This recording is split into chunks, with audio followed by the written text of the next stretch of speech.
If you think your income is small, then that's when you need budgeting even more.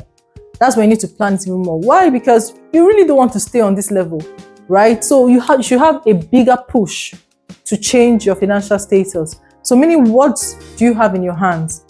What do you have in your hands? Assess what it is and be intentional about how you distribute it. Because how you use what you have now is what determines what comes to you tomorrow. What determines if you're going to leave the state or not. So it's important you take this. Don't wait till you make more money before you start planning your funds intentionally.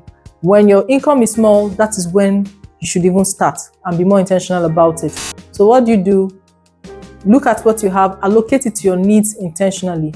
So the reason why I think you should be more intentional about budgeting and planning your funds when your income is low is because, one, you are more at risk of borrowing, falling into hands of financial sharks or loan sharks as they call it.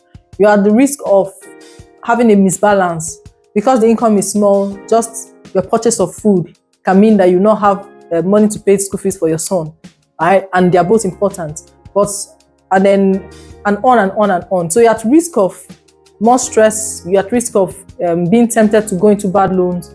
You're at risk of everything wrong. So you have to be more intentional about how you plan your funds. So micro budget, break it down. This is what I can realistically afford for food unless something else happens from outside. So pending when it happens, this is what I have, right? And this is what I have to bring out every month for rent or for school fees or whatever you have to dedicate your income to. Make that rough estimate, especially for your needs. And please bring out something for savings. It's better to save 500 naira than save nothing.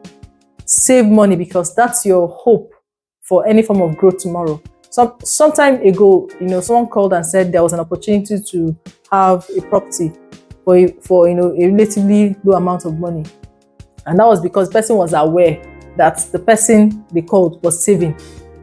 If people don't think you have a buffer, opportunities will never come to your desk. Nobody is going to call you to inform you of those opportunities because they don't want you to start begging for, but I need the money for the capital, right? But when they know that you have some buffer, opportunities will come at your desk. Distress sales, opportunity to travel quickly, opportunity to do something that will change your financial status. So have some buffer for it. Having a buffer will give you comfort. There is this confidence it gives you when you have money in your savings and you know that you know where the next meal is going to come from. Or at least if there's an emergency, you will not be at risk of falling entirely victim to it. So have that buffer for these reasons.